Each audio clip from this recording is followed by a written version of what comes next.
Pemirsa, seorang anggota DPRD Kabupaten Bawalemo mengamuk di Bandara Jalaluddin Gorontalo setibanya dari Makassar. Wakil rakyat bernama Resvin Pakaya ini menolak melakukan rapid test antigen. Kalau yang mau swab silakan, yang nggak swab silakan bubar.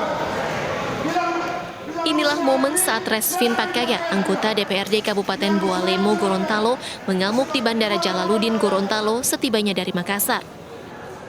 Aksi Resvin mengamuk terekam warga dan viral. Dia juga mengajak penumpang lainnya menolak tes antigen.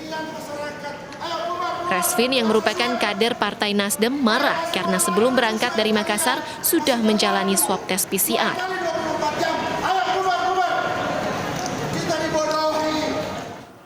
Swab PCR ini masih berlaku.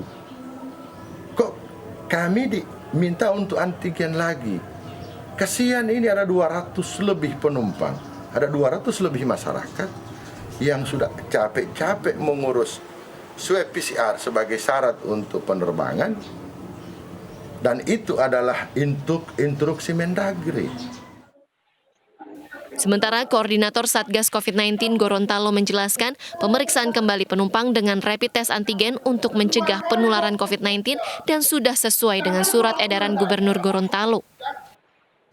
Di sini harus kita jelaskan, clearkan bahwa swab antigen ini yang kita lakukan di Bandara Jalaluddin Gorontalo adalah untuk mendeteksi awal ya, bahwa tidak menjamin bahwa PCR itu dengan 2 kali 24 jam itu bisa menjamin bahwa yang bersangkutan tidak bebas dari COVID ya. Karena biar bagaimanapun yang bersangkutan itu di dalam pesawat itu kemungkinan terpapar itu sangat tinggi juga. Satgas COVID-19 Gorontalo akan melaporkan Resvin Pakaya ke polisi karena diduga menghasut penumpang lainnya untuk melanggar ketentuan perjalanan saat pandemi COVID-19. Sementara Resvin sudah melapor ke partainya dan siap bertanggung jawab. Dari Gorontalo, Burhan Undu, iNews melaporkan. Ratusan warga di Kabupaten Tegal, Jawa Tengah berdesakan mengikuti vaksinasi demi sekantong beras. Panitia vaksinasi kewalahan mengatur warga untuk mentaati protokol kesehatan.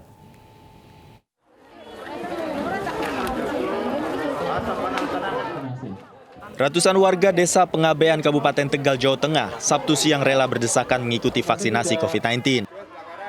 Antusiasme warga ini terjadi lantaran panitia membagikan beras 2,5 kg untuk yang mengikuti vaksinasi. Sejumlah warga mengaku antri dari pagi karena kuota hanya dibatasi 350 orang saja. Sudah dari sekolah, cuman ini yang kedua di sini yang lebih dekat. Dapat apa ini? Ini apa? Beras sama minuman. Beras. Panitia vaksinasi menutup pendaftaran secara online bagi warga untuk menghindari kerumunan karena warga yang hadir justru melebihi target kuota yang sudah ditetapkan. Ini kegiatan vaksinasi IPSM Kabupaten Tegal 350 dosis dan pesertanya untuk umum, bukan hanya Desa Pengabean tapi untuk seluruh masyarakat Kabupaten Tegal dalam rangka mempercepat vaksinasi di pemilihan di Kabupaten Tegal. Vaksinasi COVID-19 seperti ini rencananya juga akan dilakukan di desa-desa lain untuk memenuhi target pencapaian vaksinasi di Kabupaten Tegal. Dari Tegal, Jawa Tengah, Yunibar, iNews melaporkan. Kejar herd immunity, pemerintah Kabupaten Tangerang melakukan vaksinasi door-to-door. Vaksinasi yang digelar di lingkungan penduduk ini disambut baik oleh warga.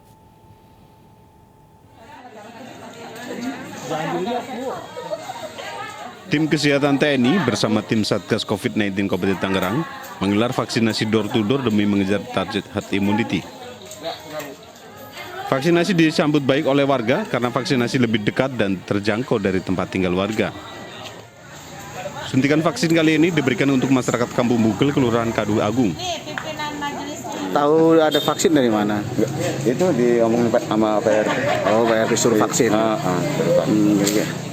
Oke, nanti yang keduanya di mana katanya? Oh, di Danrambil ntar. Oh, gitu. Sama Kemanten.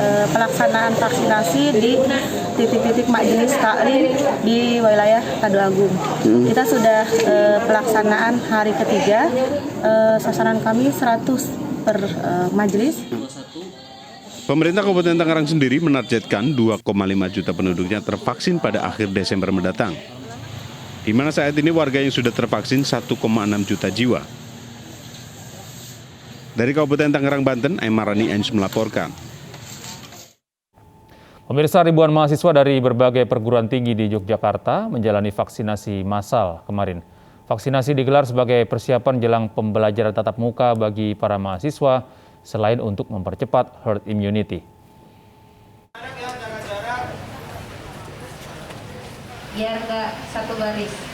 3.000 mahasiswa dari berbagai perguruan tinggi menjalani vaksinasi COVID-19 di Auditorium Universitas Negeri Yogyakarta Sabtu kemarin. Gerakan vaksinasi mahasiswa Yogyakarta ini merupakan kolaborasi dari BEM Nusantara, Pemda DIY, dan TNI Polri dalam menyiapkan pembelajaran tatap muka atau PTM bagi mahasiswa. Vaksinasi COVID-19 dosis kedua ini diharapkan dapat mencegah munculnya klaster baru di lingkungan perguruan tinggi.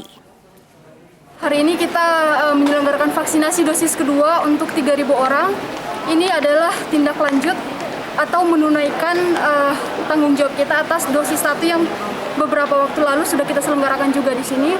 Dari dosis 1 7.000-an, hari ini yang kita selenggarakan untuk dosis 2-nya adalah 3.000 peserta.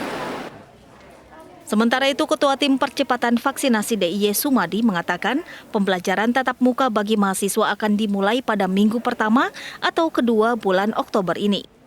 Alhamdulillah di daerah Istimewa Yogyakarta pelaksanaan vaksinasi di dosis yang pertama sudah mencapai angka 82,39%. Dan ini merupakan peringkat keempat di tingkat nasional. Alhamdulillah. Yang kedua, dosis keduanya itu sudah di angka 48,08. Meski kasus harian dan kematian COVID-19 di DIY sudah menurun signifikan, seluruh elemen masyarakat diingatkan untuk tetap disiplin dalam menjaga protokol kesehatan, sehingga dapat mempercepat terciptanya kekebalan imunitas. Dari Yogyakarta, Gunanto Farhan, iNews melaporkan. Tim penggerak PKK dilibatkan untuk mendukung program pemerintah kebut vaksinasi serentak di seluruh kabupaten kota di Sulawesi Selatan.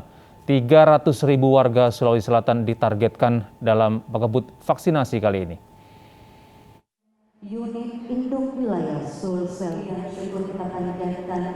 Bersama tim penggerak PKK, program kebut vaksinasi diluncurkan di Gedung Balai Kartini Kota Makassar pada 29 September 2021.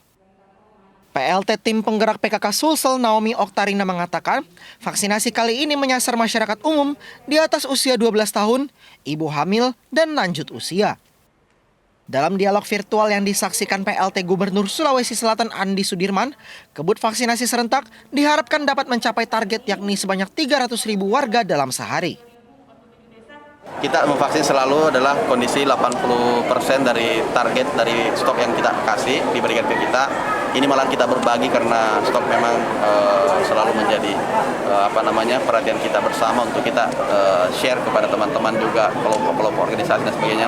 Dan hari ini adalah leading sektor dalam pelaksanaan adalah PKK dan ini bisa tembus sampai di desa-desa dan kelurahan untuk melaksanakan secara serentak dan diawasi oleh para ibu-ibu tim penggerak PKK kabupaten kota dan juga pengurus PKK provinsi. Percepatan vaksinasi COVID-19 terus digencarkan oleh Pemprov Sulawesi Selatan sebagai upaya untuk meningkatkan herd immunity atau kekebalan kelompok pada masyarakat. Dari Makassar, Sulawesi Selatan, Leo Muhammad Nur, iNews melaporkan. Setelah uji coba buka pada PPKM level 3, Kebun Binatang Gembira Loka Yogyakarta hanya buka di akhir pekan. Sementara Kebun Binatang Bandung memperbolehkan anak-anak masuk asalkan didampingi orang tua yang sudah vaksinasi.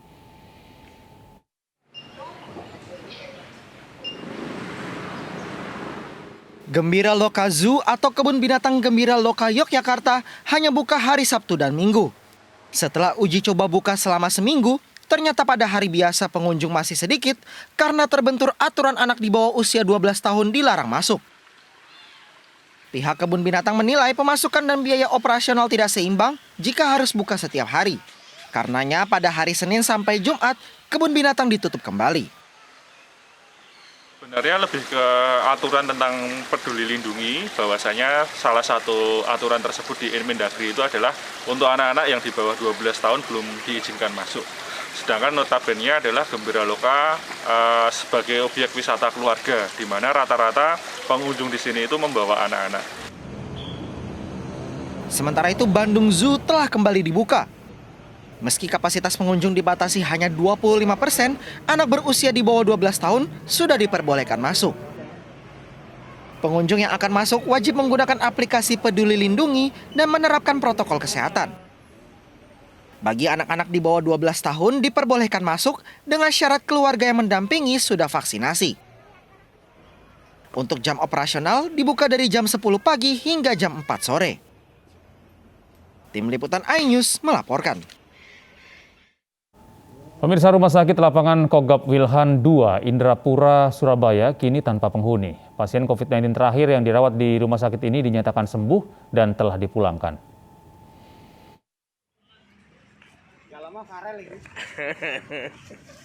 Wilujeng Nur Pratiwi menjadi pasien terakhir yang dinyatakan sembuh dari virus COVID-19 usai menjalani tes swab di Rumah Sakit Lapangan Kogab Wilhan II, Indrapura, Surabaya. Meski tidak ada penjemputan dari keluarga saat dirinya keluar dari rumah sakit, namun Wilujeng mengaku senang dinyatakan sembuh dari COVID-19 dan bisa pulang bertemu dengan keluarga. Semoga kasus ini nggak ada peningkatan lagi, terus justru malah dikurangi lagi, mengurangi itu rendah, dan semoga kita semua tetap dalam lindungan. Sementara tenaga kesehatan dan relawan tetap berjaga, melakukan sterilisasi ruangan, penyemprotan disinfektan pada tempat tidur pasien, dan memasang lampu ultraviolet atau sinar UV di dalam RSLI Surabaya. Namun semua tim, baik nakes maupun non-nakes, kita tetap bersiap memperbaiki fasilitas yang ada di rumah sakit ini, sehingga menunjang pelayanan apabila di kemudian hari muncul varian baru atau seperti apa, kita tetap selalu waspada dan bersiap-siap seperti itu. Rumah Sakit Lapangan Indrapura Surabaya sejak berdiri pada bulan Mei 2020 lalu telah merawat 10.559 pasien COVID-19 dengan angka kematian 4 orang. Dari Surabaya, Jawa Timur, Nur Syafei, iNews melaporkan.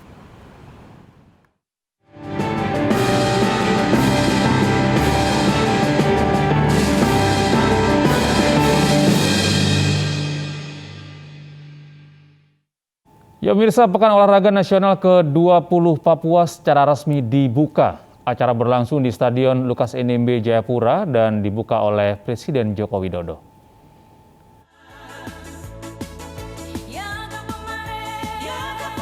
Kemeriahan menyelimuti pembukaan Pekan Olahraga Nasional PON ke-20 yang digelar di Papua. Sejumlah penyanyi kelahiran Papua, seperti Edo Kondologit, mengawali rangkaian acara menyanyikan lagu Aku Papua. Nyanyian diiringi para penari kolosal yang menggunakan pakaian adat Papua.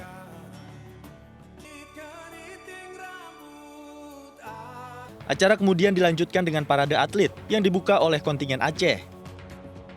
Kota Jayapura, Kabupaten Jayapura, Merauke, dan Papua jadi 4 lokasi penyelenggaraan PON ke-20. Dalam sambutannya, Presiden Joko Widodo menyatakan rasa bangganya saat membuka PON ke-20 di tanah Papua.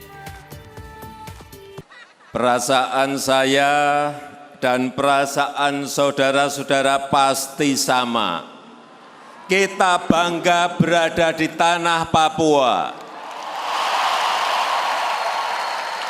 Dan kita bangga berada di stadion terbaik di Asia Pasifik ini.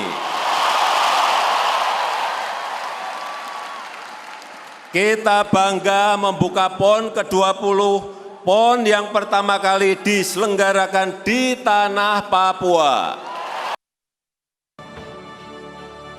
Acara pembukaan ini juga diwarnai sebuah momen ketika Presiden Jokowi ikut bermain sepak bola bersama 4 atlet sepak bola asli Papua. Salah satunya adalah pesepak bola legendaris Jack Comboy.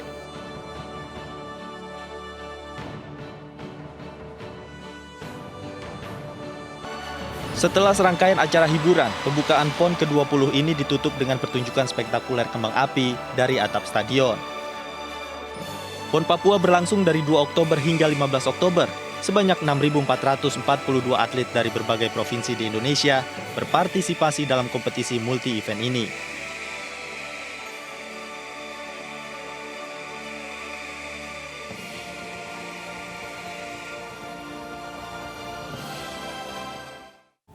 Papua melaju ke final futsal putra PON ke-20 Papua usai menyingkirkan Jawa Timur dengan skor telak 5-1. Di partai puncak, tuan rumah akan menghadapi Jawa Barat.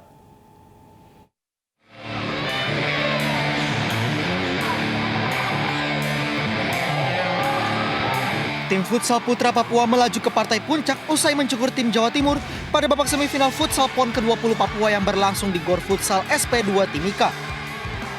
Pada laga ini Papua sempat tertinggal pada paruh pertama. Namun tuan rumah langsung tancap gas pada paruh kedua hingga menutup laga dengan kemenangan 5-1. Kami memang hari ini kita kasih strategi bermain yang beda ya. Hari ini kami lebih banyak menunggu defense, ketika Jawa Timur buat salah kita langsung transisi untuk tendangan keting dan membuat gol. Ya awal-awal memang kita sedikit tegang ya, apalagi dengan gol yang diciptakan oleh Jawa Timur, tetapi ya anak-anak luar biasa ya, bisa mengembalikan keadaan menjadi 1-1. Di partai puncak, tim tuan rumah akan menghadapi sang juara bertahan Jawa Barat yang melaju ke final usai menyingkirkan Nusa Tenggara Barat. Dari Timika, Papua, Nathan Making, iNews melaporkan.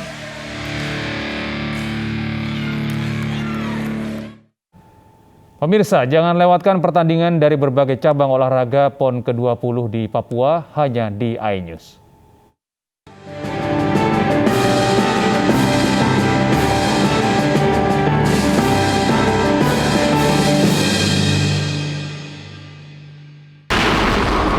Seluruh prajurit TNI adalah alat utama pertahanan negara untuk melindungi segenap bangsa dan seluruh tumpah darah Indonesia. Bersatu berjuang, kita pasti menang. Bersatu berjuang, kita pasti menang.